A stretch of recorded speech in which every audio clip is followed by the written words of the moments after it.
1 2 1 2 1 2 1 2 tuonge fumba Stanley Shinga Nyama wadena waso 1 2 mic check 1 2 1 2 1 2 tukamba kuti tili kuno ku Mount Sochi kumene kukhale ndithu press briefing imene Football Association of Malawi President wa Football Association Malawi akhale akuyankhula ku mtundu wa Malawi ndi mukhale pamenepo musatalikira ayi musapite kwina pamene tikudikirira kuti mwambose ukhale ukuyambika pamene mwambose ukhale ukuyambika taona ndithu kwafika akuluakulu onse kuno kuchokera ku bungwe la Football Association of Malawi taona ndithu anthu osiyanasiyana amene afika kuno ena mwa anthu amene amagwiranso ntchito ku Football Association of Malawi ndi timva kuti kodi nkhani imene atibweresera a Football Association of Malawi ndi nkhani ayotani tunena kuti tili ndi tuonge fumba komanso makamaka nyamata ameneyi Wisdom Tsoka amene akhale ndithu akuonesesa kuti china chilichonse chikuyenda mchimake pa kamera Tsoka komanso Stanley Shinga Nyama ndi amene tili nawo ndithu msiku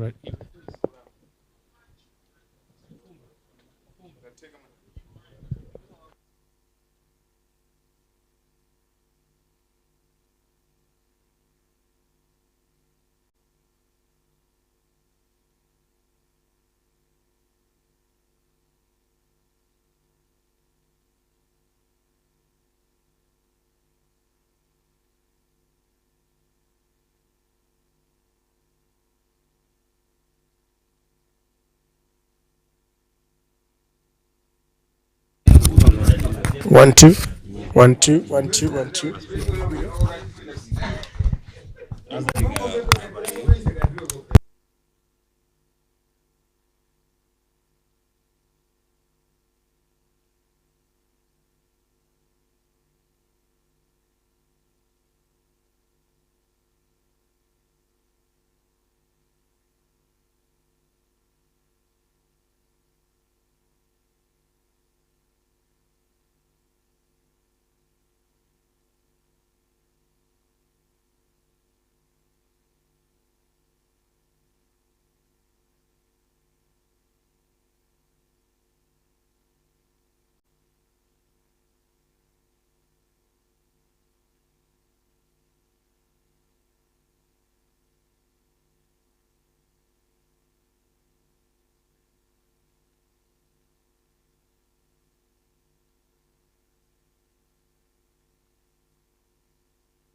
Mic check 1 2. Mic check 1 2. Yeah, clear. Mic check 1 2.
Masega chituzi munganjambule to atanyamula chibox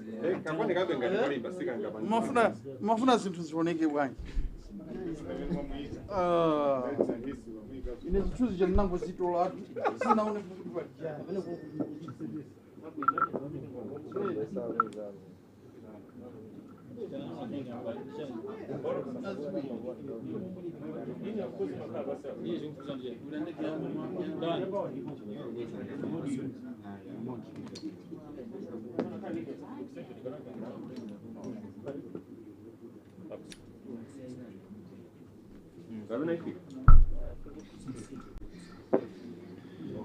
nyama Genesis ndio kankula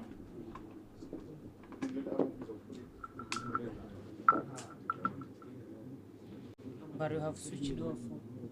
Is that off? Oh, all right. All right.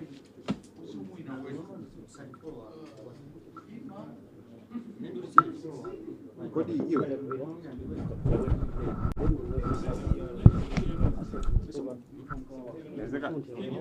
Kama ingawa ndio kuda. Abana weka paka hapo. Kosa.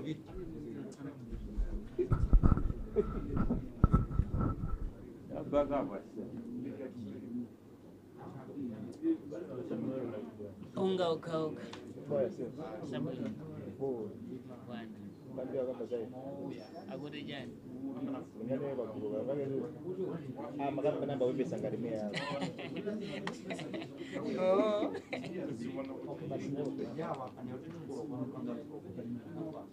Ineso ndikumava zaino yo bwana. Ndio hivyo kiswali kadima zio guys. Ndatege. Kodi mafuno ya burasi zoni yenyewe ni mwaladira. Zuru. Mawara bado.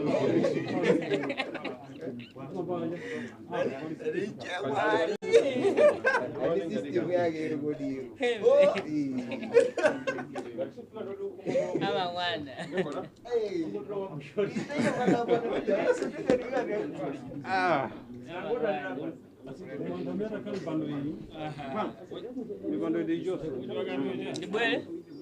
Mikondo ndi mwesunga mbuyo. Hayi wala Uyiso utujo sawa.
Yeah, but it's what too.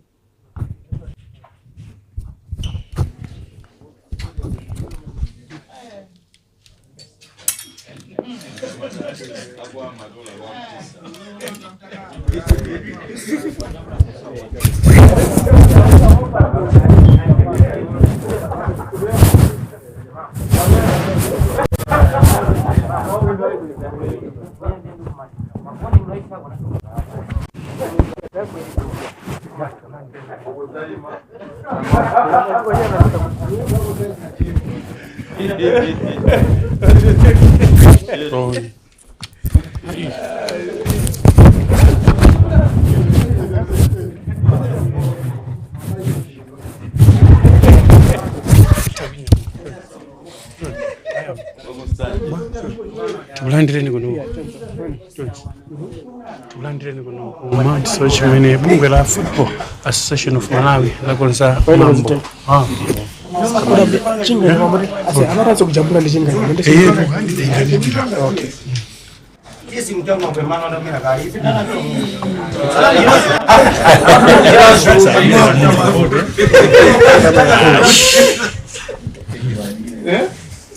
Aku biji tahun. Apa biji ya? Tahun no. Ini semua dibeli biji tahun.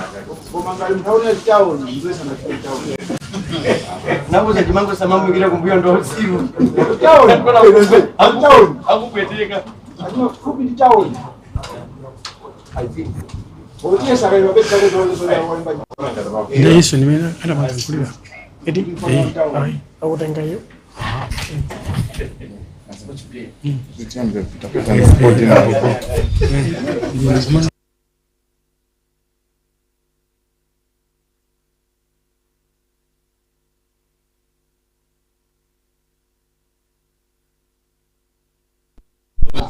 Ay, nama.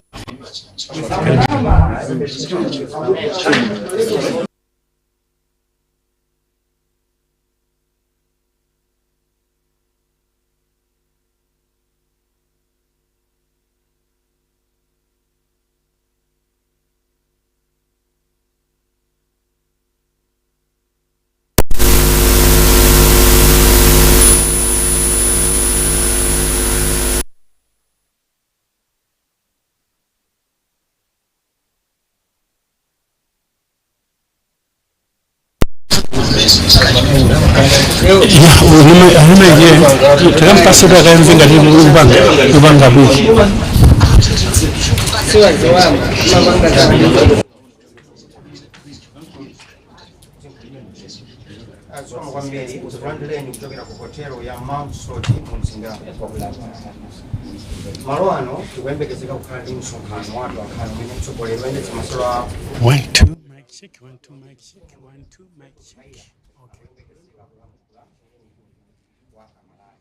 Patakali pano komiti yonse ya ikulu ya Football Association of Malawi Vice President Sogolela Maso Second Zetu Kunje Maso Chulu Halawa ndi Tony Katibu Marwano moto wako wakula mina kusakuoneka the president wabungwe la Solo by virtue of being president wa Solo ama kalanso executive member wabungwe limeneli komanso palibe moti kapanga amene nakalipa akonto sana fike ni hai anali Marwano zikabu za kazi bakeza ndatu ankani ye kwepeza kuti mkuu amene akafika kuti mwenye yambe tukumbutsane kuti mukonera TTV kuno kwabera atu ankani osiyanasiyana kutokera nyumba zosiyanasiyana zosindikiza komanso amene akuyembekeze tikulandireni kwa onse amene mukuonera pa kanema wa mpira TV ena mukutionera pa Facebook page. Tili kuno ku Mount Sochi kumene bungwe la Football Association of Malawi likhale likuyankhula kwa atolankhani komanso kwa anthu amene akhale akuonera ma platform osiyanasiyana. Ena mukutionera makamaka pa FAM Facebook page pa Football Association Facebook page, ena pa mpira TV komanso mpira TV Facebook page. Mene takambira kuno kwabwera executive yonse ya Football Association of Malawi nde tikhale tikumva kuti kodi Football Association of Malawi komanso President Fleetwood Haiya akhale akuyankhula zotani makamaka pamene akhale akuyankhula ku mtundu wa Malawi komanso kwa olemba nkhani. Taona chaposachedwa apa President wa bungwe la Football Association of Malawi akulowa ndithu nyumba imene akhale akuyankhula ku mtundu wa Malawi. Tikaona ndithu china chilichonse chilitede chaposachedwa apa akhale ndithu akuyankhula ku mtundu wa Malawi. Tipereke mpata kuti timve kuti kodi musiku la lero atitengera zotani makamaka kuchokera ku Football Association of Malawi pamene taonani kuti president wa bungwe limeneli la Football Association of Malawi walowa nyumba muno komanso executive yonse ili makamaka nyumba muno. Ndi tipereke mpata kuti timve kuchokera kwa akuluakulu amene atitanisa kuno kuti timve kuti zomwe akhale akutiyankhula ndi zotani.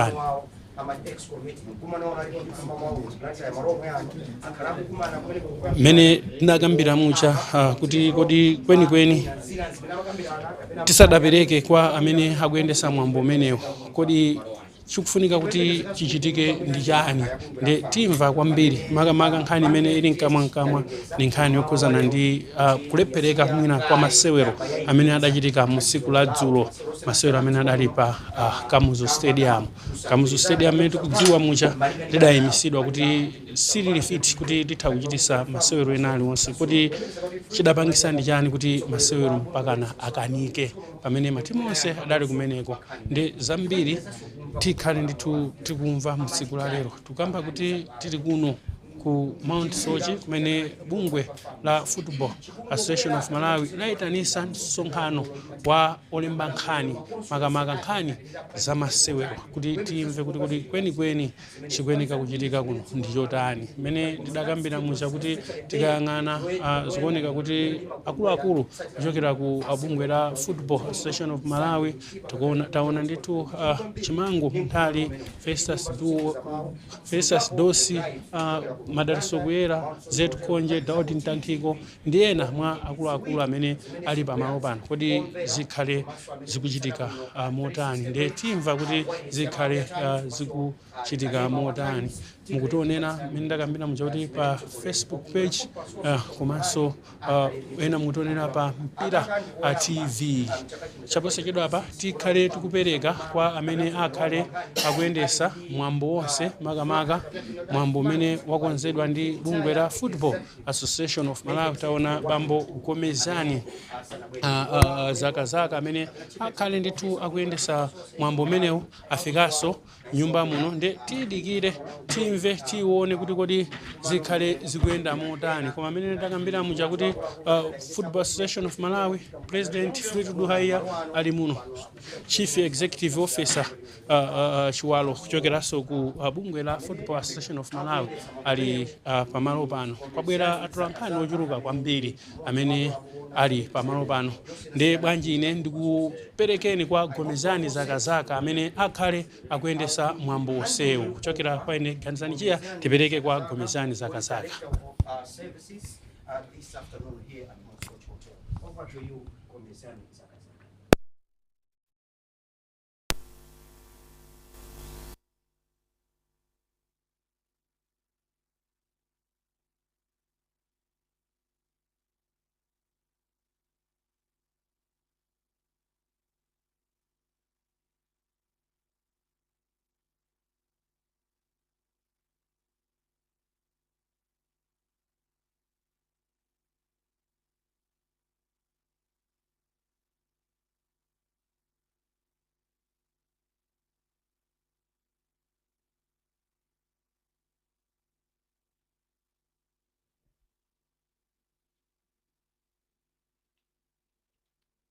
So we are gathered this afternoon for an address by the Farm Executive Committee headed by the President, Mr. Fleetwood Haiya, basically on the issues surrounding the status of Kamuzu Stadium.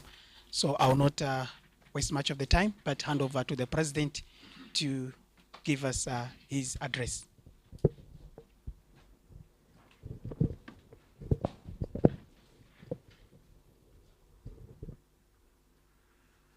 Thank you very much, Director Gomezani Zakazaka, who is our Director of Operations at Football Association of Malawi. Let me recognize the presence of the first Vice President, Madaliso Kuyela, the second Vice President, Dr. Lamek Zetu Konje,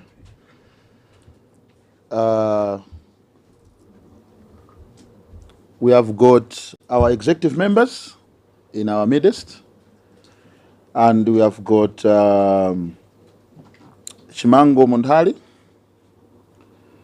You can just maybe raise your hand so that people can know you. We have got Gilbert Mitawa, who is also in our midst, is also a Sulom president. We have got Felista Dossi, who is executive member. We have got Ronald Chiwiliwili Halawa, who is also our executive member. And we have got Daudi Mtantiko, an executive member. And also let me recognize the presence of our secretariat, led by our General Secretary, Abdurrahim Chuaro, and all the executive members in the secretariat, and indeed the management of the secretariat.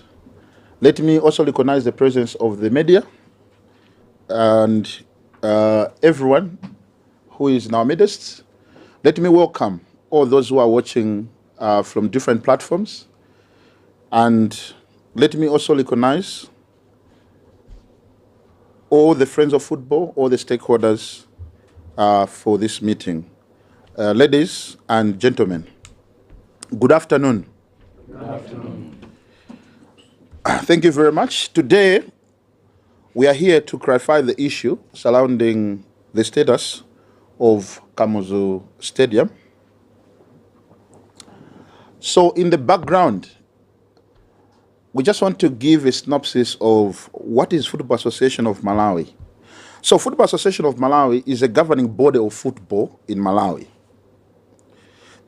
It is made up of 7 member associations who are affiliates, including the Super League of Malawi, Southern Region Football Association, Northern Region Football Association, Eastern Region Football Association, and Central Region Football Association, National Women's Football Association, and also Beach Soccer Association.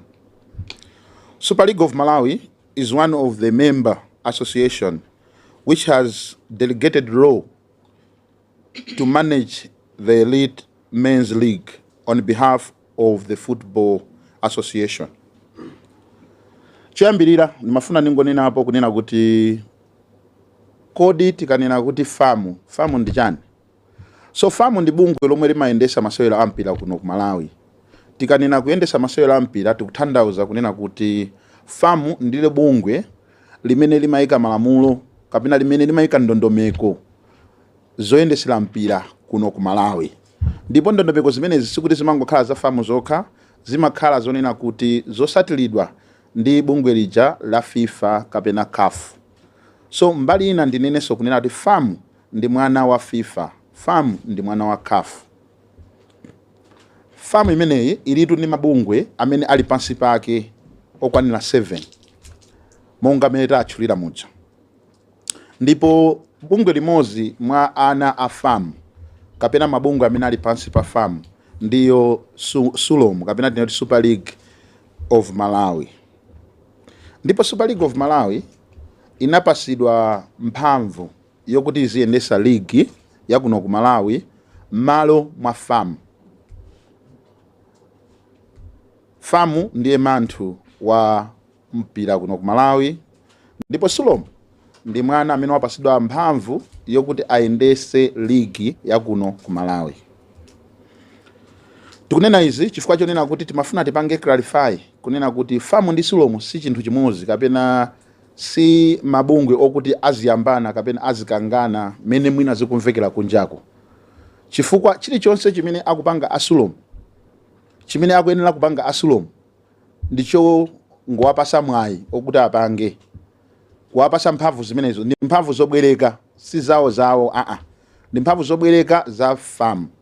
moti ndimafuna ndisindike lero kapena ndisindike pano kunena kuti Football Association of Malawi pamene tikukamba za transformative agenda sitingakambe zoti mpira wathu ukuyenda bwino osakamba zimene asulomu akuthandizira kuti mpira wathu uyende bwino. Mutaundivomereza ino kuti zambiri sulomu inasintha, zambiri asulomu akuchita, ndipo pali zina zonena kuti tukamba za sponsorship kunena kuti kufika pa 1 billion ndi zina zambiri zimene muta inunso kuona kuti sulomu ikuyesesa kukwanilisa loto la FAM lofuna kusintha mpira kuno ku Malawi. Kotero kuti sulomu ndi mwana ndithu wa FAM. Chilichonse chimene sulomu ikuchita chikuchita pansi pa FAM. Ndikachoka pamenepo ndimafuna ndilongosole nkhani yokhuza club licensing. Club licensing ndi nthambi imodzi ya FAM. Andi nthambi imeneyi si nthambi yokuti FAM inangosankha kuti ikhale nayo. Koma mmene tanenera kuti nafenso ngati FAM timakhala tikusata malamulo a FIFA, timakhala tikusata malamulo a CAF. Kotero kuti ndikofunikira kokakamizika kunena kuti tikhale ndi bungwe limeneli kapena tikhale ndi department imeneyi ya club licensing. Moti kungoyambira mu chaka chija cha 2015 malamulo a FAM tinasintha kunena kuti tivomeleze kuti tikhale ndi club licensing. Ndicho linga chonena kuti malamulo athu afanane ndi zikhumbokhumbo za FIFA, zikhumbokhumbo za CAF. Ndipo mwachidule ndinganene kuti cholinga chenicheni cha club licensing ndicho kuonesesa kunena kuti mpira wathu uyende bwino. Pali zambiri zimene tingakambe zimene club licensing imapanga, koma ndimafuna ndinene kunena kuti zinthu mwina 6 zimene zimasamira kwambiri pa club licensing ndizo macriteria aja ngati zokhuza sporting, zimene zokhuza masewera, tukamba zokhuza legal, tukamba zokhuza infrastructure, tukamba zokhuza mina finance, tukamba nkhani za administration, komanso tukamba mina nkhani za marketing. Bungwe limeneli kapena tinayo kuti department imene ya club licensing ndi department yoyima pa yokha. Kotero kuti kumeneku tili ndi department icha imatchulidwa kuti First Instant Body. Kupatulapo First Instant Body kuliso department ina kapena nenso kuli kabungo kena kamene kali appeals. Kotero kuti anthu ngati sanakhutisidwe ndi mulingo kapena malizats amene a First Instance Body anena kani nkhani zokhuza club licensing, kapena ndi nkhani zokhuza mwina infrastructure, kapena ndi nkhani zokhuza sporting, kapena ndi nkhani zokhuza finance ndi zina zoterozo, atha kukang'alamira ku bungwe limeneli la appeals, kumene kuti mati ku appeals committee. So in short, I wanted to say that as Football Association of Malawi, we do recognize the mileages that Super League of Malawi has done. There's a lot that we can talk about that Super League of Malawi has done in the quest of achieving the goal of transforming our game of football in Malawi. There's a lot, and you are the witnesses. You have seen the sponsorships. You have seen the way the league has been run in the past years. You have seen the way the secretariat of the league is being managed.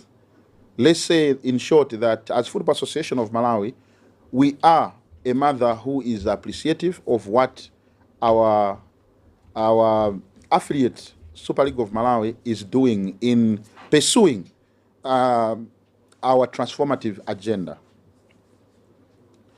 So I wanted to say that we do have a department called Club Licensing. This department became part of FAM statutes in 2015 when the regulations were adopted from the resolution which was made at FIFA and also at CAF. And the full implementation started in 2015 season. The implementation of club licensing is spearheaded by the 2 independent bodies. And these bodies are the First Instant Body and the Appeals Body. The club licensing is a body that requires or requests clubs to apply for the license, which looks into 6 main criteria. We're talking of sporting criteria, legal, infrastructure, finance, personnel, and administration and marketing. You may recall that in these committees, the chairperson of the First Eastern Body is independent member, who is Council Davis Njovu. And also in the appeals committee, assuming if an applicant are not satisfied by the decision made by the FIB, yes, they have got the right to appeal to the licensing appeals committee, which is also led by Justice Jabbar Alide. These committees are in operations, and these are the committees that are very independent. FIB institute inspections of facilities, which are done by FAM in conjunction with all relevant stakeholders, including the ones that have been given the mandate or where FAM ceded the right to manage the games. I'm talking about if it goes to the league, it means we involve the Super League. So I would say that whenever we are doing inspection of the grounds or the stadiums, those who manage the competitions are involved. In this regard, we are talking of Kamuzu Stadium. All the inspections, Sulom was involved. They were part of these inspections. After inspections are done, then this independent body reviews the reports and do make an independent determination. I wanted to make it clear to the public to say, FAM executive, us sitting here, we have got no interference with the decision of the FIB. No interference at all, or any other independent bodies. This is why, if you may recall, in 2025-2026 season, our own FAM stadium, which is Chiwembe Stadium, was not approved by this body to be fit to host matches. Our own stadium as Football Association of Malawi. Assuming we had the powers, or we had those rights whereby we can dictate to the FIB to say, no, just allow it because it's our stadium, we could have done that. But because this is independent bodies, and indeed, if we were not satisfied with their findings, we had the chance to go to the appeal. Ndimafuna ndinenese kunena kuti FIB body mene ndi nthambi yoziyimira pa yokha. Ndipo ngati Football Association of Malawi tilibe mphamvu ina iliyonse yolowerera pa ziganizo zawo. Tikukambatu angakhale pamene zinthu mwina sizinatikomere ife kapena sizinakomere ena amene timaona ngati kuti tiathandizire kuti zakomere. FAM executive ilapa ilibe mphamvu olompa ngono pomwe kusintha ganizo la bungwe limene la FIB. Koma chimene mwina FAM ingachite ndikupanga encourage amene ali odandaula ngati pali vuto lilose kuti kudandaula kwawo apitise ku appeals body kunena kuti akalongosole ngati akumva kuti pena pake mwina sana mwina stadium yawo kapena mwina certificate yawo sana apase pazifukwa zina tili ndi appeals body. Mutha kundivomereza kuti chaka chatha chomwechi ground la FAM lijaliri ku Chiwembe mpira stadium silidaloledwe first round kukhala nawo mu ndandanda la ma stadium omenyerapo mpira. Chikhala kuti ife tinayi mphamvu zomangonena kuti aya stadium meji vomerani ndi kuti ndichikhulupiriro kunena kuti munakaonaso stadium ija mwina titayamba kumenyerapo magame. Koma izi sikulimbikiseni kunena kuti FIB ndi independent body, ndi bungwe loyima palokha, ndi nthambi yoyima palokha yonena kuti chiganizo chake singasinthidwe nda president a FAM kapenanso angakhale ma executive members a FAM. Izitu ndi mmene tikunenera kunena kuti muzonse ife tikusata malamulo kuposa mwina udindo umene ndili nawo kapena mphamvu zimene ndili nazo. Mundilole ndilongosole kuti kodi za Kamuzu Stadium zakhala bwanji. taona kunjaku anthu amakambakamba kuti a president lero timva izi kapena mawa tikumva izi zimakhala bwanji. Timafuna choyambirira tisusane ndi mmene anthu ambiri akunenera kapena kuganizira kunena kuti famu inali pa chinkulirano kapena imakokana ndi Sulom pa nkhani ya bwalo la stadium. Ndimafuna ndisindike kunena kuti famu sinalowe kukangana kuna kulikonse kapena kukokana kwina kulikonse ndi a Sulom kapena wina aliyense. Chimene famu inachita kuzera mu bungwe lake la FIB ndicho kupereka ndondomeko kapena report yonena kuti bwalo la Kamuzu Stadium silili lololedwa kugwira ntchito. Pachifukwa chimenechi timafuna tisimikize kunena kuti panalibe kukokana, panalibe kapena kuchinkulirano ndi zina zoterozo. Monga ndanena kale kuti Football Association of Malawi ndi bungwe limene lili kholo la masewera akuno ku Malawi. Ndipo Sulom ili ndi mphamvu chabe zoyendesa mpikisano umenewo. Moti angakhale kuti famu itanena kuti ayi mwina pamawa tikufuna kuti tiyendese tokha mpikisano umenewo ndi zotheka. Chifukwa choti mphamvu zimenezi nzongosungisidwa kuti Sulom iyendese mpira kuno ku Malawi. Timafuna tilongosole motero kunena kuti Kamuzu Stadium tinapanga inspect kuzera mu FIB committee mu January 2026. Pamene pando kuti ma stadium onse tikupanga inspect. And monga ndanenera kuti pamene tikupanga inspection ndiye kuti sikuti amangopanga FIB okha ayi koma amakhala ndi aini aka stadium komanso amene akuyendesa masewera. Kusonyeza kuti a Sulom tinali nawo limodzi komanso angakhala aini aka stadium analiso part of this. Ndipo titayendera chotero a FIB acha anapereka report kwa aini aka stadium kunena kuti stadium sili yololedwa kapena sina khutilise mulingo oyenerera kuti ikakhale ikuchitisapo masewera. Ndipo mu March FIB omwe acha anapitaso kaendera Kamuzu Stadium imene timaitcha kuti inspection yomaliza.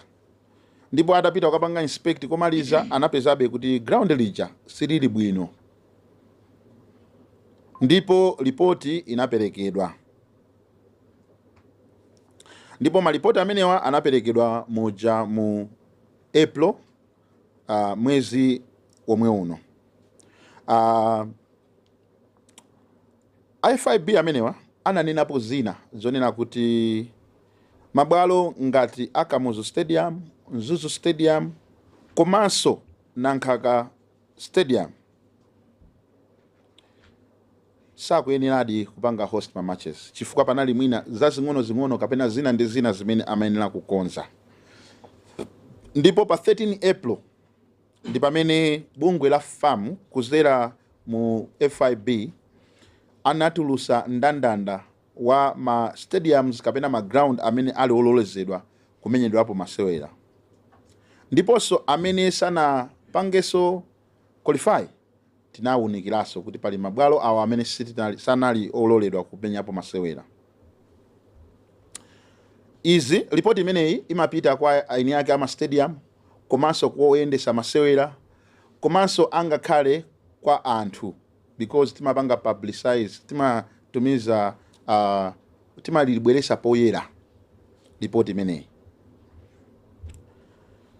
Ndipo nkhani famu idalembera Super League of Malawi kunena kuti bwaloli silili lovomerezeka kuyikapo ma game. Ife ngati famu tinalodabwa kuti pa 21 April tinangoona kuti Sulom ayika game ya pakati pa Mighty Wanderers ndi Kalonga United pa bwalo limeneli. Ife titaona choncho sitinachitire mwina koma kuthamanga mwachangu ndi kuwauza Sulom kunena kuti bwalo litu paja silololedwa. Moti ndisimikize pano kuti kuwauza kumeneku sitinangowauza pakamwa komanso tinalembera. There is a letter that we tinalembera asulomu kunena kuti bwaloli sili lololedwa kukhala masewera. Izi zili chomwechi kunapezeka kuti timamva kuchokera mwina ma social media komanso muzoyankhula zina zimene tinazigwira kuti mwinadi zimene amayankhula akuluakulu asulomu kapena nene kuti anthu asulomu kunena kuti amalimbikirabe kunena kuti ifetu masewera tikamenyabe pakamuzu stadium ngakhale pali posaloledwa. Pachifukwa zimenezi ifeyonso ngati AFAM tinawuzanso asulomu kunena kuti ayi asinthe ndipo agwiritse ntchito mabwalo ena amene nthawi imene kupanga inspect FIB amapereka alternative ground ya aini yake amene akumenya masewero amene kapena noti matimu. Kotero kuti panali alternative ground imene matimu anakayenera kumenya. Ndipo ife tinamvesedwa kunena kuti amene ground imene makamenyedwa limayenera kukhala Zomba Stadium, limene linavomerezedwa kuti patakhalapo masewera. Kenako pa 23 April pamene pa ndi lachinayi ndi pamene tinalandira kalata yochokera ku Sulomu yotipempha kunena kuti mutilolebe kuti tikamenyere pakamuzu stadium ndipo zofoka zina ndi zina zimene zakambidwazo tikuzikonza, ndipo tizapempha bungwe limene la FIB kuti libwere lizaonenso. Tikukhulupirira kunena kuti likazaona ndiye kuti nkutheka kuti bwaloli muzalivomereza kapena FIB lizavomereza. Ife poona ndi nthawi kuti akutiuza zimenezi lachinayi lomweli komano akuti game yawo afuna amenye loweruka, tinauza asulomu kunena kuti zivuta kunena kuti komiti ya FIB monga ndanena kale kuti ndi independent body kuti tiauze abwere akapange inspect mwina masana omwewo mawa lakero kenako mwina apange report. Komanso pozindikira kuti malamulo ampira amanena kuti ngati mukufuna kusintha bwalo mukuyenera kuuza matimu 48 hours isanathe, maola 48 asanathe. Kotero kuti tinauza kuti zimene mukutifunsazi mukutifunsa mu nthawi yonena kuti maola 48 simukwanirisa lamulo limeneli. Kotero kuti tilokonzeka kubwera kuzayang'anira stadium koma pa nthawi ina yapasogolo osati pano. Ife titawayankha chotere tinaona lachisanu kuti asulomaja akunena bezo kuti game akupitiriza. Komanso kunatuluka article ina mu social media yonena kuti AFAM president komanso Asulom president agwirizana kuti game ikhalepo. Poona kuti ife ngati AFAM siti kuyankhula ku media kapena tinene kuti siti mayankha ku media, makalata akatalembera Asulomu timayankha Asulomu, siti mapita ku media mwina ukayankhula kapena siti mapita ku ma social pages monga mena amapangira anzathu. Tinachoona kuti nchofunikira kuti tituluse press statement. Nkona munaona tinatulusa press release lachisanu kunena kuti Kamuzu Stadium sili yololedwa kuikapo masewera, kungonjezera pamene pompacha. So mutakuona kuti zonse zitukambazi palibepo kukhulana kwina kulikonse. Ifeyo tangoyima pa chilungamo, tangoyima pa lamulo, tangoyima pa chimene chilili mene zilili kunena kuti Kamuzu Stadium sili yololedwa kapena sina loledwe kuti kamenye masewera chifukwa pali zofoka zingapo zimene ena stadium amaziziwa. Ndifuna ndi mwapaderadera ndathokoze anduna za masewera Honorable Alfred Kangata amene ndithu aonesa chidwi pa masewera ampira, chifukwa iwo waso pakuonesa chidwi chawo paokha anapita ku Kamuzu Stadium lachisanu kukayendera okha anduna, kukayendera ukaona kuti Kamuzu Stadium ili motani. Izi ife zinatipasa chilimbikiso, izi nzimene timafuna pena kuti angakhale ma ministers athu pakakhala vuto kapena pakakhala chinthu azibwerako aziona. So ife tilolimbikisika tathokoze anduna kunena kuti anabwera ndithu. and tiathokozeso anduna kunena kuti angakhala ataona kunena kuti stadium sinali lede komano analandira pempho lochokera kuti kwa sponsor kunena kuti game ichi imenyedwebe pamene pa Kamuzu Stadium.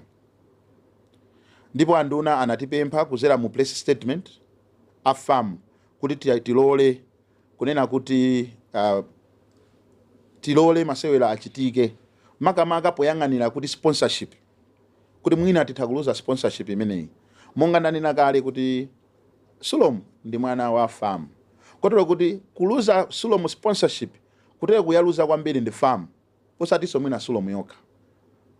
So anatilangiza chotero koma ife tutayamikira nduna kuti ndithu zinakhuza chotero chifukwa chonena kuti anaona kunena kuti sponsorship masiku ano ndiyovuta andi pokhala ndunaso munthu wampira chilimbikiso andi tikunena kuti zikomo anduna chifukwa chonena kuti mmatipasa guidance andi tukhulupirira kuti kusogoloko zambiri sizivuta chifukwa chonena kuti zambiri anduna akuziswa kale. Ifebe koma tinayima palamulo ndipo tinayankha anduna sitinafune kuti tibwereso pa social media kapena tipange press statement chifukwa tinaona ngati kuti sizikhala bwino. Ife tinayankha press statement kuzera mkalata imene tinagwirisa ntchito kuzera kuja ku sports council kuti anduna taona ndipo zimene mukunena zinzoona sponsor ati tithakualuza mwakuti koma chonde tikupempha kuti ngati mpira tisaphwanye lamulo chifukwa chonena kuti mwina tipange favor anthu ena ake kapena tipange favor munthu wina wake kapena indeed kuti tiphwanye lamulo chifukwa chonena kuti zina zake zitiyendere bwino koma tiyeni tisatire lamulo chifukwa mu zonse izi tikupangazi mutikhulupirire kunena kuti kodi amene tikumpanga protect ndi ndani? Sponsor. Inde tinamvesesa kuti andunaso amapanga nkhani yofuna kupanga protect sponsorship ndipo ife ngatafamu tinayima pomwepo kunena kuti ayi ndithu tipitiliza kuima pa chilungamo kapena pa lamulo lomwelo lona kuti Kamuzu Stadium siyololedwa. Izi zinabwera on Saturday kapena zinabwera zinatifikira loweruka mamawa ndipo ife loweruka mamawa mwewo tinayankha. Ndanena kale kuti ngatafamu tili okonzeka kupita kukayendera stadium. Sititengera kuti amene anatipempha kuti tikayendere stadium nda Sulomu amene sali aini yake stadium koma chifukwa chokuti pempho linabwera ifebe tipita tiafusa aini yake stadium ngati akufunadi kuti tikayone stadium ndipo tikafusa tikakayona stadium likaloledwa muzaziwisidwa kapena muzaonanso kuti stadium yavomerezedwa sopano kuti itha kumapanga host ma game osiyana-siyana. Kumapeto kwa nkhani yonseyi mudati muona kuti mwana wathu amene tankhulupirira kuti ayendese Super League waonesa ndithu kusafuna kumvera langizo limene famu ikunena. Tinapereka directive kunena kuti Sulomu ikuyenera imvere koma Sulomu sinamverebe. Takhala tikuwauzabe kuwakumbusa kuti bwalo lisilololedwa koma Sulomu anasankha kunena kuti asamvere zimene famu ikunena. Pachifukwa chimenechi ndimafuna ndisimikize kunena kuti apatu Sulomu alakwira lamulo, alakwira ndondomeko ya FIB, alakwira kusamvera motherboard yawo kapena amene anapasa mphamvu yoyendesa mpira. Kotero kuti masabata akubwera muzamva kapena mumva kuti kodi ndondomeko yake ikhala motani. Pozindikira kunena kuti Sulomu ndi mwana wathu tikuyenera timuyitane mwanayo tikhale naye timve mbali yake kuti kodi chinampangisa kumakhala ngati kuti sakufuna kumvera kholo lake ndi chani. Ndipo tizakhala tikukuwuzani kapena muzakhala mukuona zimene tibwere nazo tikamvana naye mwanayo kapena tikamupeza kuti timve mbali yake.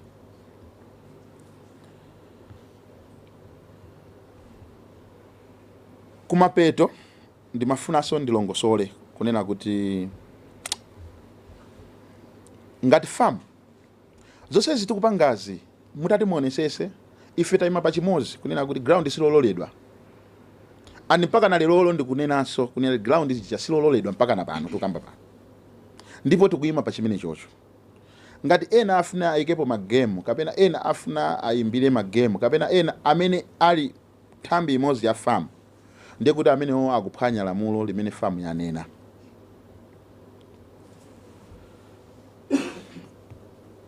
Ife zonsezi tikupanga pofuna kuteteza mioyo ya anthu, pofuna kuteteza mioyo ya masupporters athu, kuteteza angakhale sponsor wathu. Inu mutha kukhala mboni kunena kuti kodi tiyelekeze kuti ku Kamuzu Stadium, God forbid, tipite pa mastandi amene anena kuti mwina pali ming'alu, tizazise kumene kuja standi ija igwe, tiluze mioyo ya Malawi ambirimbiri. Kodi amene angakhale ndi magazi amene kwa nthawi yayitali ndi ndani? Kodi sakhala sponsor?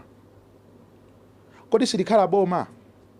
Ifetu ngati Football Association of Malawi, kokhala anthu amene tikuyendesa mpira kuno ku Malawi, timakhala tikuyang'anira zimenezi kunena kuti sitikupanga zokuti ifeyo kapena tioneke kuti ndife amphamvu kwambiri ayi, koma ntchito yathu ndikuteteza a sponsor, kuti sponsor tisanyozese mbiri yake, sponsor tisamutengere kuchitonzo, sponsor tisamunyazise, sponsor timpase value imene watipasa, poonetsesa kuti mwina malonda ake akugulisidwa malo oyenerera, malo ma stadium oyenerera ndi zoterozo. Angakhalenso boma sitikufuna kuti boma tizaliyike pa mavuto chifukwa chakuti ifeyo takhala reckless kapena sitinasatire malamulo kapena ndondomeko zimene zimatiuza kunena kuti ground tikakamba za infrastructure zikuyenera kukhala motani. Izi zonsezi tikupanga chifukwa chakuti tifuna titeteze ma stakeholder amenewa. Tikunenesa kunena kuti izi zonsezi tikupangazi tikuteteza ma sponsor, tikuteteza boma, tikuteteza ma fans athu, ma supporter amene amabwera kuja ku stadium. So tinene kunena kuti zimene zachitika pa Kamuzu Stadium, ife ngati afamu pokhala kholo loyendesa kuno kumpira ku Malawi, tipepese kwa mtundoso wa Malawi, tikupepesa kwa sponsor, tikupepesa kwa minister, tikupepesa kuboma kuti sizinakhale bwino, zinakatheka izizi osafika kumene zafika kucha. Koma ndisimikizeso kunena kuti nthawi yonse timakhala tikukambirana kapena tikuwauza asulomu, timakhalanso tikuwauza ministry, angakhale sponsor tinamuziwisanso zonena kuti bwalo la Kamuzu Stadium silololedwa. Moti ine ngati farm president ndinatenga initiative yoyankhulanso ndi amene amayimirira sponsor kunena kuti zokuti mpira ukatheka pa Kamuzu Stadium tukayikira chifukwa bwaloli ndilosavomerezedwa. Oyimirira matimu ndinayimbiranso kuwauzanso kuti bwaloli ndilosaloledwa tukayikira zoti mpira ukakhalapo, sitikuziwa kuti sulomu ikutenga kuti mphamvu. Ifetu tikuti zonsezi tikupanga kuti titeteze mpira ku Malawi.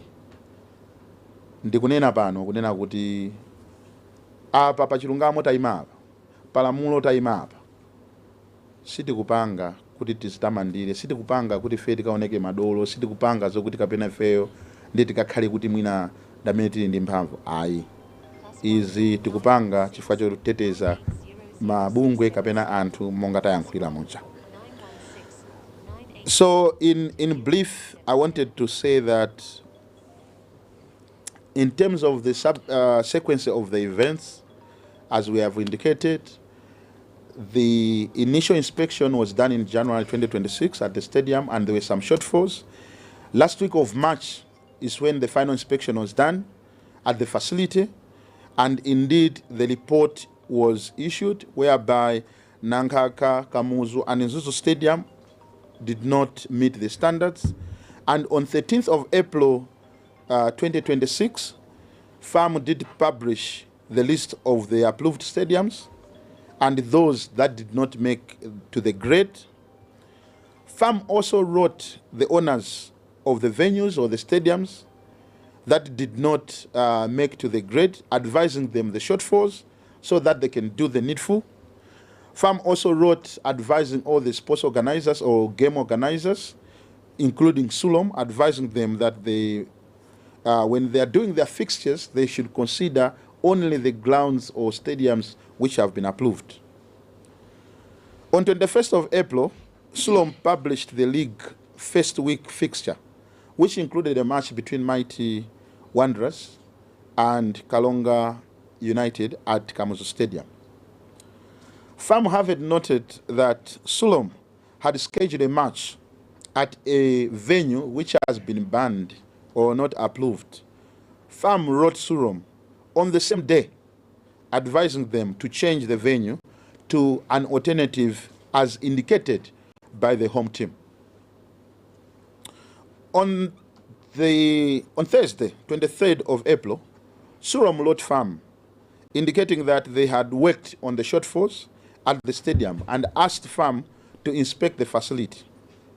However, FAM responded that the notice was too short and that the process, as stipulated in the regulation, would take time and not guaranteeing the hosting of the match at Kamuzu Stadium, and advising that the position remained the same, that the Kamuzu Stadium is closed.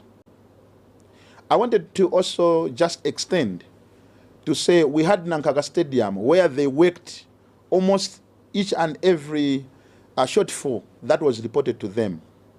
Just recently, they invited our FIB committee to go to inspect. When I say recently, I mean last week. They inspected the stadium and Nankaga still shows fault. It is falling short to the grade. Zasala pang'ono kuti akwanise zina ndi zina. When they finalize those issues, our FIB is ready to go and inspect Nankaga Stadium again. So you can see that having finished maybe working on the shortfalls does not necessarily guarantee that you are going to get a qualification that the stadium now is fit for usage. That's what we communicated to Sulom, to say it will not be possible.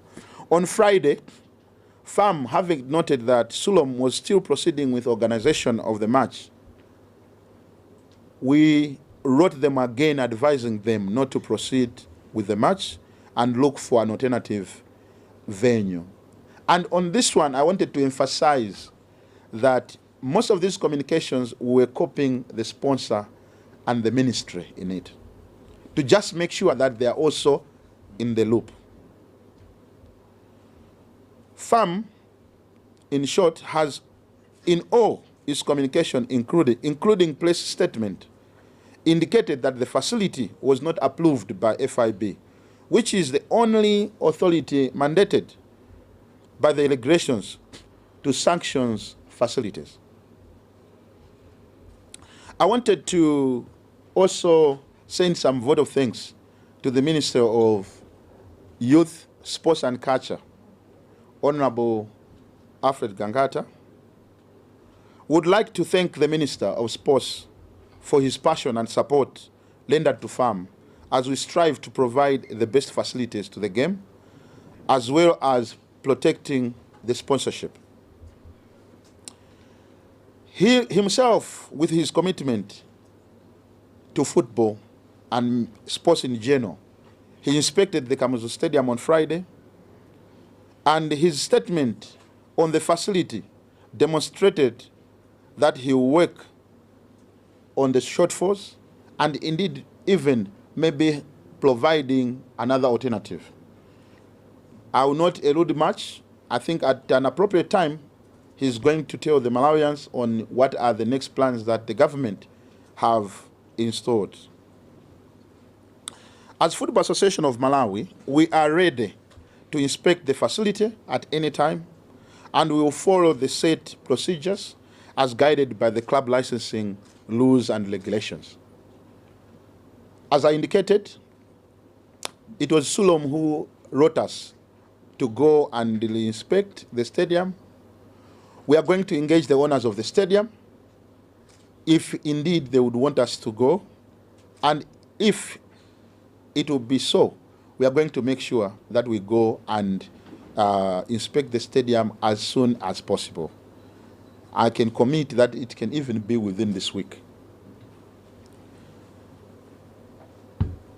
As you can see, as we unfold the sequence of events, in summary, you would see that as FAM, all our actions,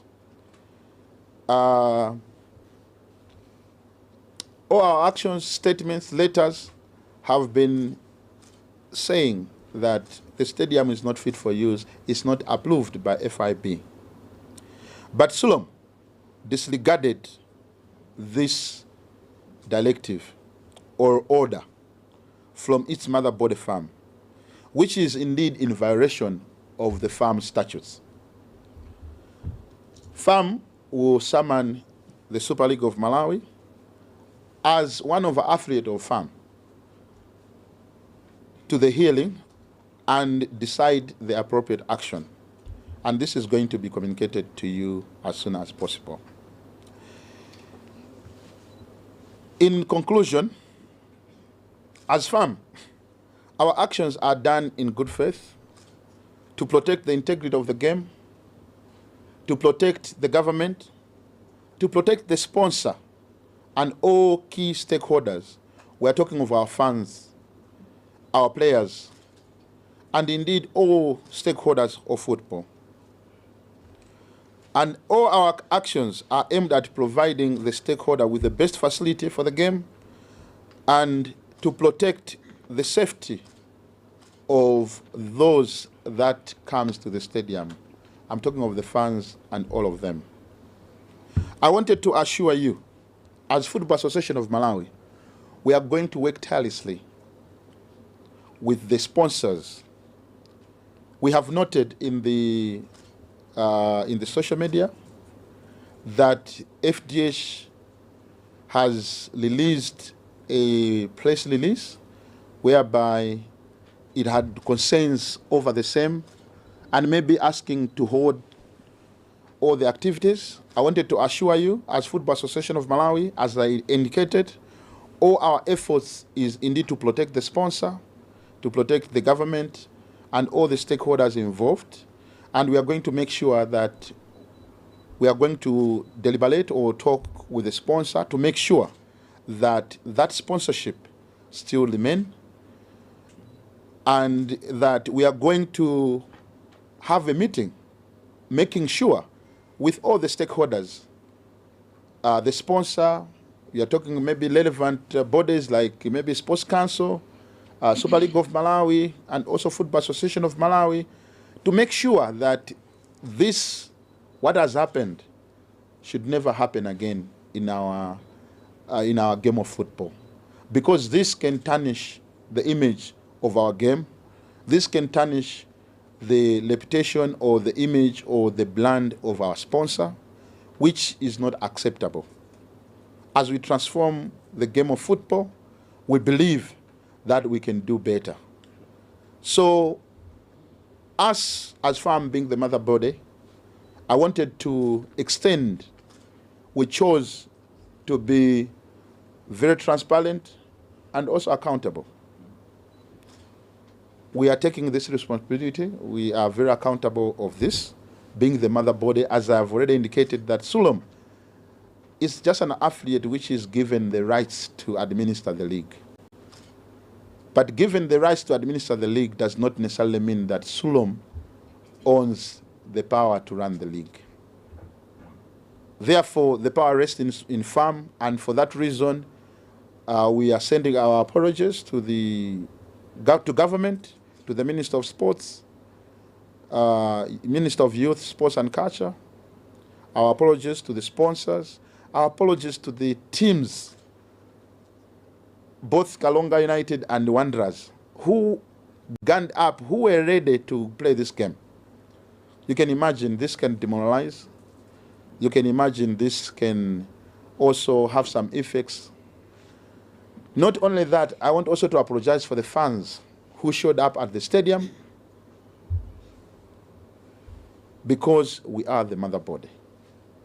So thank you very much for listening, and we are going to keep you updated on the Kamuzu Stadium and also on the issue, on these three issues. Kamuzu Stadium, we're talking of the sponsorship, But also beyond that, we are talking of the disciplinary action that we are going to take at Sulom.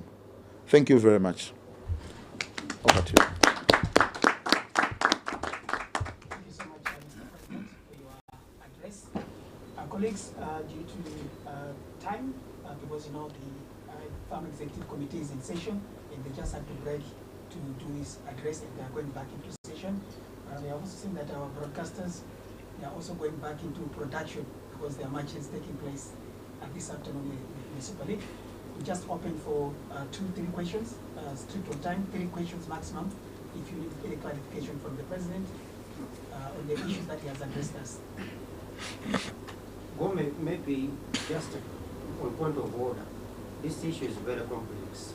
May we please ask for more time, otherwise asking for giving time for just 3 questions may not be. There are a lot of people watching live, a lot of people have expressed interest for following this issue. You can't ask for 3 questions only, and you are doing very big injustice to the viewers out there. I don't know if I can help on that. Yeah. Yes, I wanted to suggest that by us issuing the press statement, by us clarifying this issue or unfolding the sequence of events, but also by us letting the Malawians know what FIB is, we believe that we have actually answered most of the questions. So to us, we believe that we have responded already most of the questions by issuing this statement, by issuing this presser. This is why we are saying, considering the fact that we have got games that start at 2:30, if you can have few questions, yeah. If you have got 10, you can ask. Right. But just make sure you ask first. Assuming you have got 10 questions, you can ask. But what I'm saying is, I believe we have summed up, we have clarified, we have unveiled what people we're not understanding to say what is happening. Are these guys fighting? Is there politics? Is there this? Is that? I believe we have clarified. So if you have got maybe 4 or 5 questions, you can just take the floor. We'll take them at once.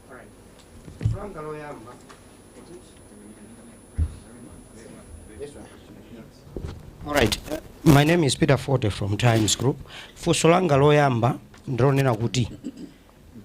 Unfortunately, President Sulom abusinde kwaona balibe.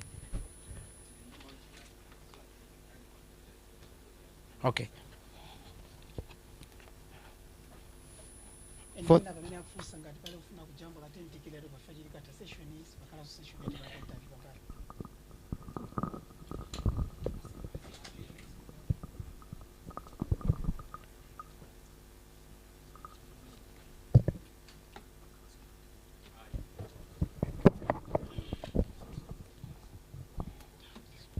Funso langa loyamba bwana President ndilonena kuti mwafotokoza kuti Sulom bungwe la FIB linaendera bwalo la Kamuzu kawiri mwezi wa January laenderanso March ndipo linapanga issue malipoti kwa ma stakeholders onse okhudzidwa. In this case ene bwalo ndekuti Sulom komanso mwina amene akukhudzidwa kani matimu Wanderers inapereka bwalo la Kamuzu kenako la Zomba.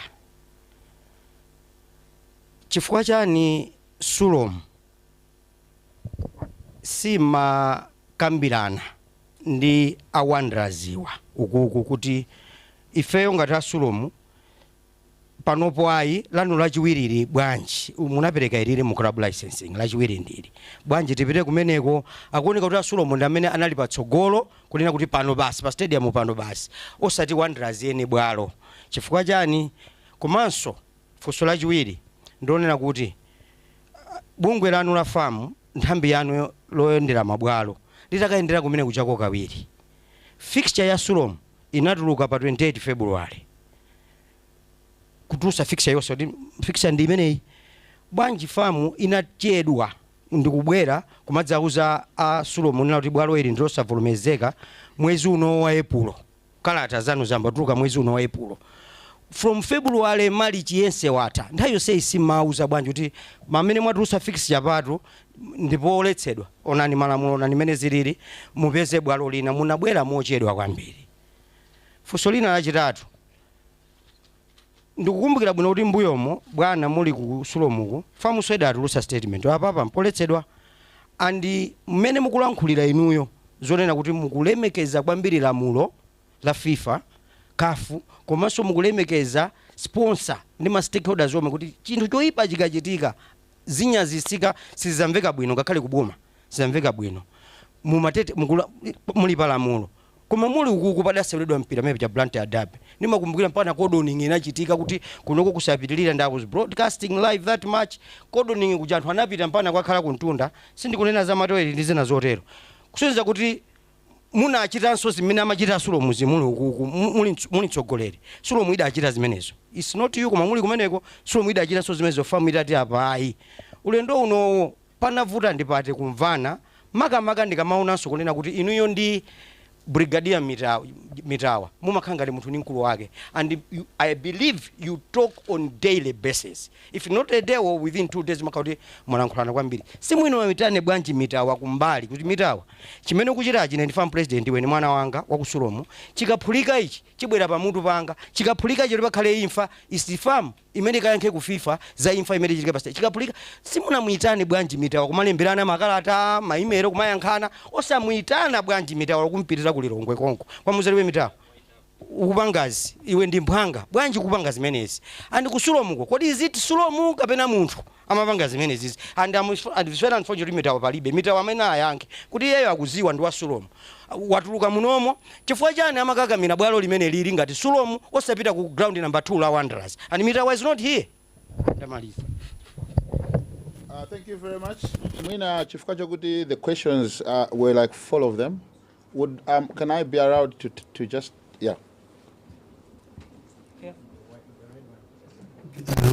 ini ndi gift kaimira wa Pentecost Life Radio PRFM nili mafusa awiri fuso loyamba ndakuti kunjako akuti facha kuti awira mpinga njira afuna kuyimira mwina udendo mwene inu muli wafamu ndi ndale zimwe zikutikazi ndi zikusalira pa khangale kuti mufuna kuti mulimbana mwina chisankho chobwera cha 2027 pa chisankho cha famu fuso lachiwiri zomwe zikuchitikazi sizithawisa ma sponsors kutengera kuti chate shield kunayikaso chipulikiti apaso ziloso taonaso chipulikiti kwa Muzu Stadium ndiye mwatsikimiza bwanja anthu ahaya kuna kuti ma sponsors athawa kumpira omwe amabwera titochuluka ndipo zinamba kusinda koma zomwe zikuchitikazi ma sponsors ambiri ali ndi mantha kuti mwina sayikaso ndalama kumpira zero.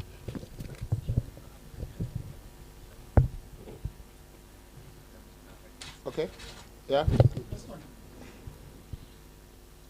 Okay, ine zina langa ndilo nimpasa ndineso ku Times. Nimafuna clarification makamaka pa nkhani ya statutes amene munakambapo kuti you are following statutes club licensing amene statutes yo malingana ndi FIFA amanena kuti pakhali minimum requirements minimum ndipange kwambiri kuti mauti minimum so kutengera pa zimene anafunsa Peter 40 mwanena kuti kuyendera kuyambira kuna mu January komano pa 8 February famu inapangisaso mpikisano pa Kamuzu Stadium pomwepa famu inapangisa mpikisano pa Kamuzu Stadium pomwepa game ya Castel Cup pamene panali masewera Big Bullets ndi Mzuzu City Hammers tenganene kuti kuchokera pa nthawi imene famu inapangisa mpikisano umene pa 8 bwalo lira onongeka mbompyolera kuti silinakatha kupanga hot masewera amene alephereka aja nimafuna muda fotokozera mupange makamaka minimum requirements sikumwambi.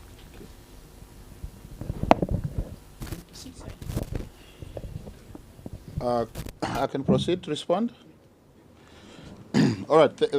Thank you very much for the very good questions that have been put forward. Firstly, I think the first question that Pebani pajama fuswa jabwera nchije wait. Ndipepese kunena kuti fuso loyamba linabwera kuchokera kwa Peter 40 ndronena kuti kodi bwanji Sulomu sanakambirane ndi a Wanderers.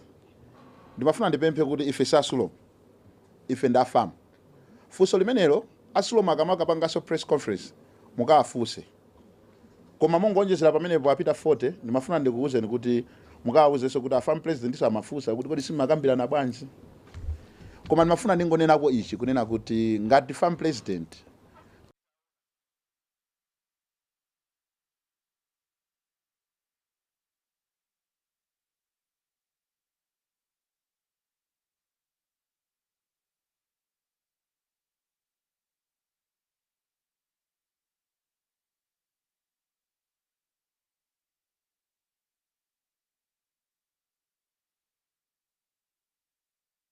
moti anandiuza kuti akamenyera kutiko kuzomba.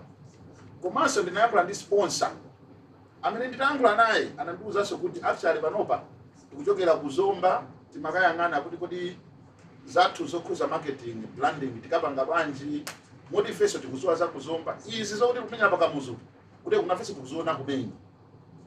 Koma ndinawuza kuti ine ngati wa farm sikuti ndingakuwuzeni kuti mukamenyera ukapena uku, amene tinapasa mphamvu yoyendesa masewera akudigi ndasulo kotero kuti amene mumumvera kumapeto ndi ameneyo. Koma timafuna tikuziwiseni kuti bwaloli sili lotani lololedwa.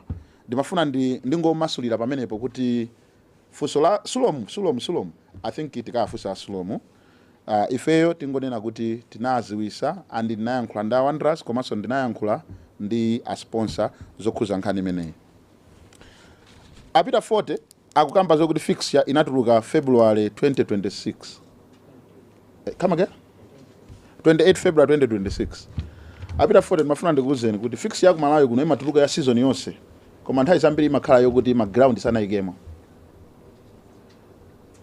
Inuyo ngati muli nayo imene inaonesa nthawi imeneyo kuti ground lake ndiri mwina mutionese. Koma nthawi imene fixture imatuluka panalibe bwalo limene linapasidwa mphamvu yona datha kupanga host match. Ngoti nthakusimikizirani ndibwerereso kunena kuti pa 13 April mpamene tinatulusa ndandanda wa ma stadium amene ali ololedwa kuti patha kumenyedwapo masewera. So ndimafuna ndichose misconception imene muli nayo kunena kuti fixture yokuti game imene ikakhala pakamuzu stadium inatuluka mu February sizoona zimene mukunenazo. Ife taziwa fixture yeni muone angakhale muyang'ane ka social media kapena mwafusa Sulomu anaitulusa pa 21 of April lomwe lili lachiwiri lapitali. Moti famu pa 21 pomwepo tinayankhula Sulomu monga tanenera mu ndondomeko ndisachite kubwerezaso. Apita 40 so anafusa fuso kuti mbuyomu famu inapanga issue statement kuti pakamuzu stadium pasakhale ma game. Apita 40 ili ndiboza. Famu sinapange issue statement. Ndibwerezeso kunena kuti farm president angakhale executive committee ilibe mphamvu yopanga issue statement yosiyana ndimene a FIB apanga. Kotero kuti FIB inavomereza kuti kamuzu stadium ndiyololedwa, koma kuli ma stand ena onena kuti mwina anthu sangakwire kuntunda kapena anthu sangafike pakuti ndipo anapanga minimize the capacity ya kamuzu stadium. Kunena kamuzu stadium can only kale mwina anthu ochuluka motere. Koma a president anthu imeneyo ineso ndinali mu executive committee ndifuna ndinene zimenezi because by the virtue of being Sulomu president umakhalaso kuti iweyo ndi executive member wa farm.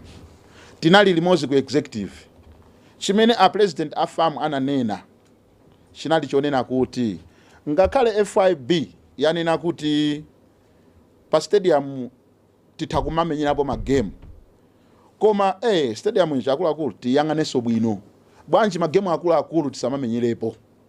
Izi zinali nkhawa chabe za executive, koma tikakamba za FIB muyang'ane bwinobwino apita 40 mukazifufuze bwinobwino mupeza kuti FIB sinalese kamuzu stadium mu nthawi imene mukupanga lifa. I think ndi nkhani zoti mwina mungomva kapena kamba chabe. Makambapo nkhani ya ubale wa ine ndi Amitawa ndizoonadi Amitawa ali ngati mchimwene wanga kapena ali my brother. Chimozimozi inu ya 40 mene muli linu linunso m'bale wanga ndinu mchimwene wanga. Mpira ndi umenewo umatibweresa pamozi, umatilumikizanisa. Inu abambo anu akadwala timayankhulana, abambo adwala timapereka moni mwakuti. Ayasini awa ana ina akwatira konkuno mwina apena sitinapite kumama akwatena apita achina kwamba wabereka kumene amatiuza ubale nde utiwo. So anthu akumpira ndife abale kutere kumene tilili kuno ngati executive chimango chiwiriwiri, we are all brothers. Timapanga treat chimozimozi ngati brothers. Mitawa is indeed a true brother of mine. Koma tikabwerano pa nkhani yonena kuti kuyendesa chinthu, tisachiyendese chinthu ngati chakwathu kapena chapa chibale. Mpira malamulo akuti chonchi ndisapange chifukwa chokuti akuti uyu ndi Gilbert. Tikuyenera tisatire malamulo mmene akuyenera kukhalira. So chibale ndi palamulo sizimayenda. Moti a judge ndikukhulupirira kuti sanganene kuti alephere kuweruza molondola chifukwa chonena kuti mwina pali ubale wina uliwonse ayi. Mwinanso chabwino kungozipanga accuse kuti mwina mlandu ndisagamule.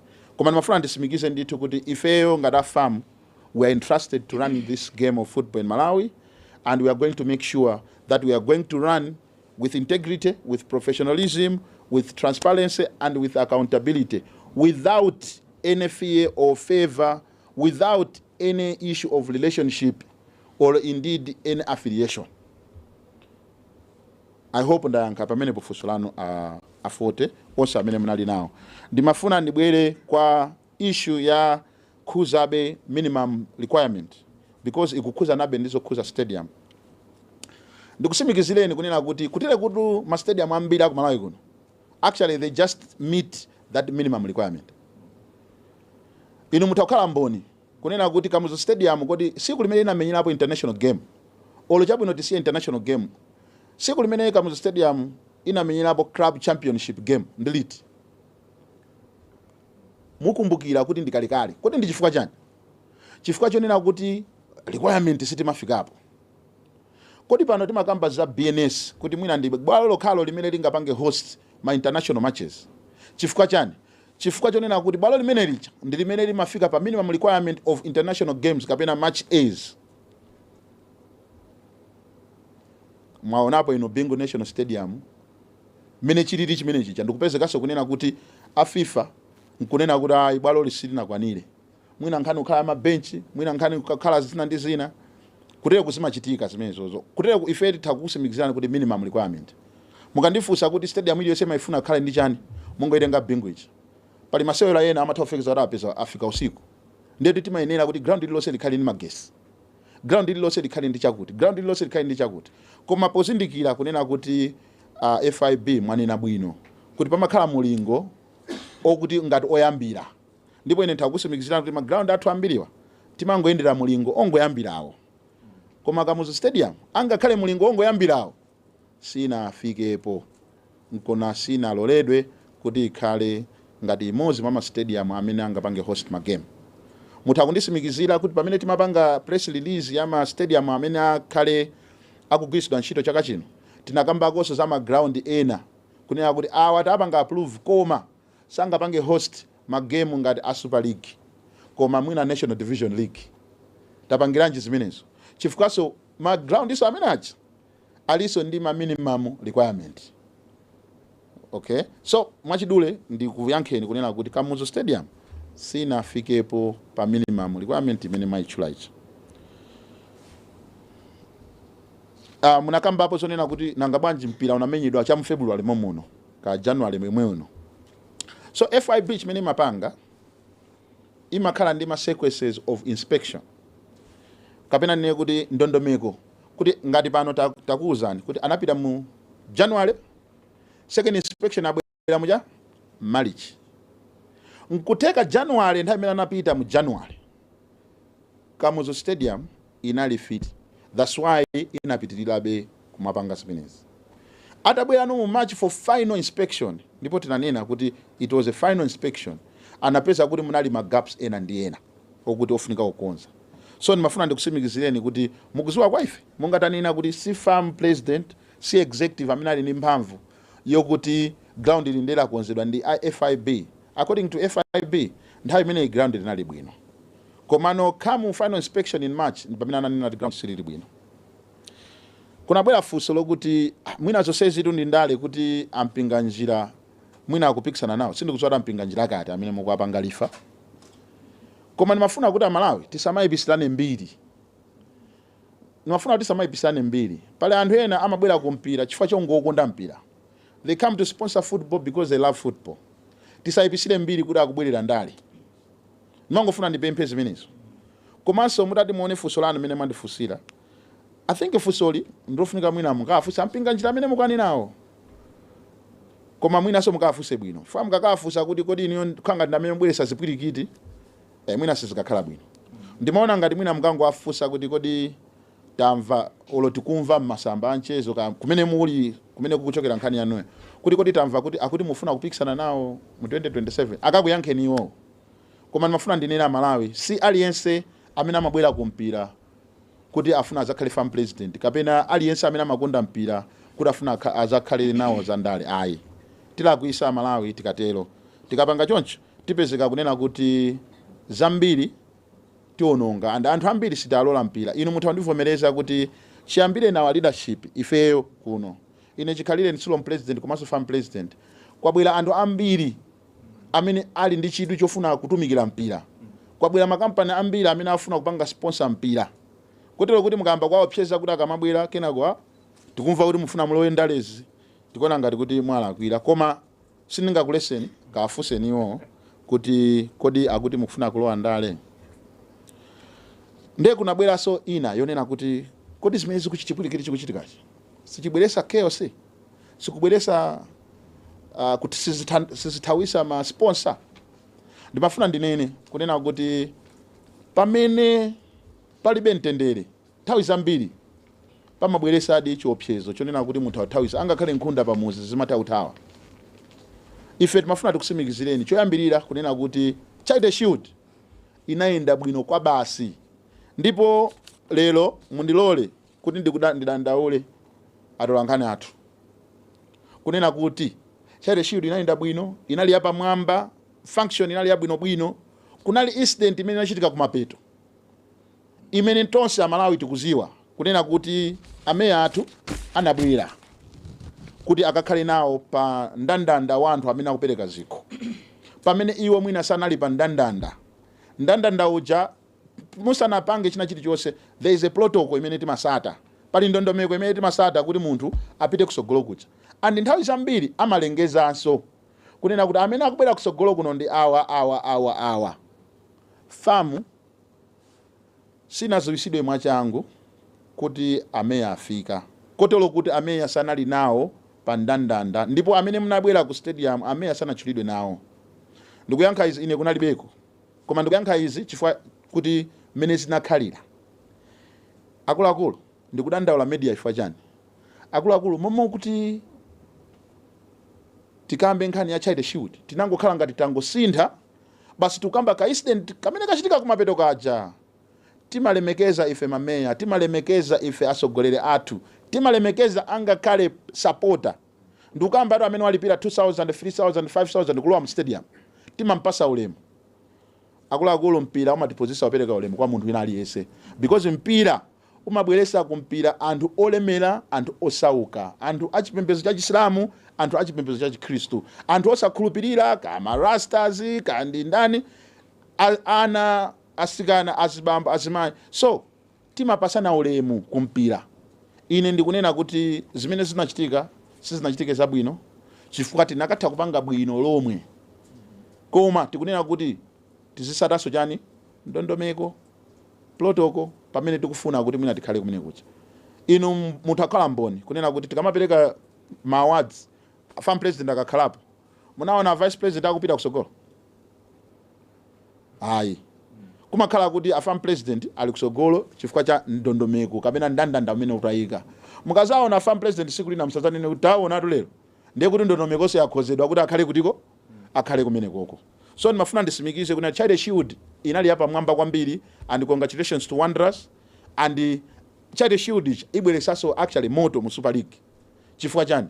Chifukwa chonena kuti kwa nthawi yoyamba taona Bullets ikutibulidwa ndi Wanderers makamaka kumbali ya Charity Shield. Tili ndi chiyembekezo kunena kuti chaka chino kukhala mpikisano wa nkhoso za pusi. So nimafuna ndisimikize kunena kuti sikuti kunalakwika and zimene zachitika apa zokhuza Kamuzu Stadium kwa sponsor amene mwina akutimva ndikukhulupirira kuti atimvesesa kuti chimene tikupanga apa ndikumuteteza sponsayo kuti zinthu zonyasa zisachitike ku stadium, chipwirikiti chisachitike ku stadium, ndikuzapeseka kuti anthu taononga mbiri ya sponsor.